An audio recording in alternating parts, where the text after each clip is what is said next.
Bring in Princeton University political scientist Lauren Wright, along with attorney and RNC surrogate Mehek Cook. Thank you both for coming on. Mehek, to you first. The U.S. attorney here in California, Bill Asaley, you heard from him a bit. He's got some more information. He had it on Lauren Ingraham tonight, talking about the guy arrested for stealing millions of homeless money. Here's what he said. Over the last 5 years, California spent $24 billion on homelessness, and it only got worse. So, of course, the question is, where did the money go? What happened to the $24 billion? This guy that we arrested today got $23 million in taxpayer dollars, that's federal, state, and local, and did not use it on the homeless. He used it on himself. You talk tip of the iceberg here, Mehek. I mean, you imagine how big this iceberg could be in California.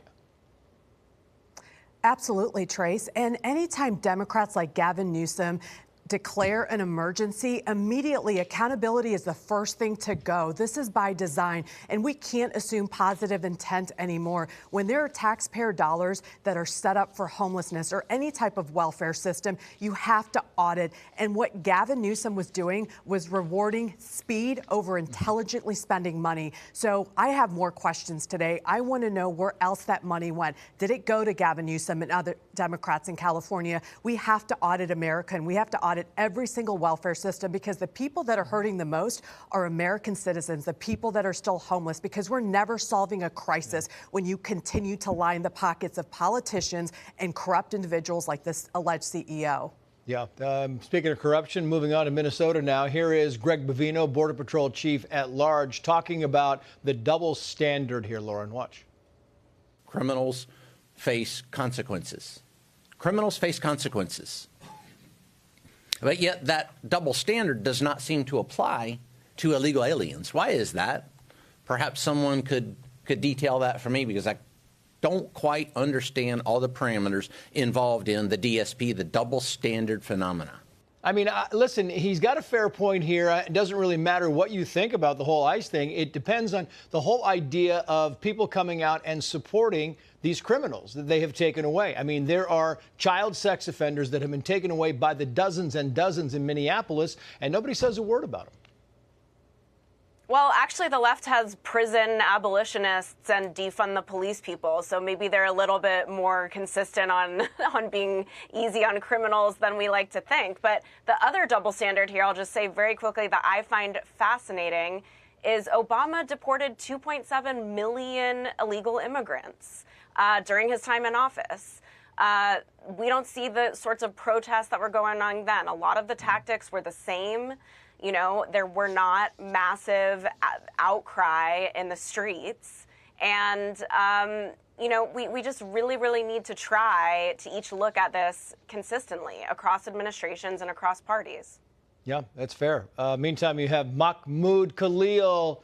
Mehek, he's back in the news. Of course, he was the driving force behind these anti-Semitic protests at Columbia University. A judge now says that he can be deported, but the new mayor of New York City, Zohran Mamdani, says, oh, he shouldn't be. Watch. Mahmoud Khalil is a New Yorker. He should remain in New York City. We have seen this attack on him as part of a larger attack on the freedom of speech that is especially pronounced when it comes to the use of that speech to stand up for Palestinian human rights. This is not an attack on free speech. This was never about free speech at all, Mehek. It wasn't, Trace, and free speech does not come with a visa, and that's what Mamdani is failing to understand. We have one rule of law here. Mahmoud Khalil lied on a visa application. He fraudulently misrepresented himself, and more importantly, even if he had done everything correctly, the Secretary of State has the authority under INA 212 to deport anybody that he deems to be a foreign national threat to the United States of America. And this man is. So he will be deported, whether Mamdani decides to make him the next hero for the Democrats or not. This is all about fundraising today for Democrats. They're going to find some new shiny toy right after he's deported. Meantime, lastly, the Prime Minister of Greenland talked about red lines, Lauren. Watch. We are ready to discuss a lot of things, and we are ready to negotiate a better partnership and so on. But sovereignty is a red line. Our integrity and our borders and international law is definitely a red line that we don't want anyone to cross. I mean, the key thing in there, they're talking about negotiating. And President Trump is going to go in there. He's going to get military bases. He's going to get the minerals that he wants. And then everybody's going to walk away smiling. What do you think, Lauren? I do think this ended up in a good place for the United States. I don't know why Trump had to threaten to use force in the first place. I really believe he's good enough of a negotiator to have gotten these things. Just like Colin Powell went in 2004 and he asked to beef up the military bases. Every president has been concerned with this.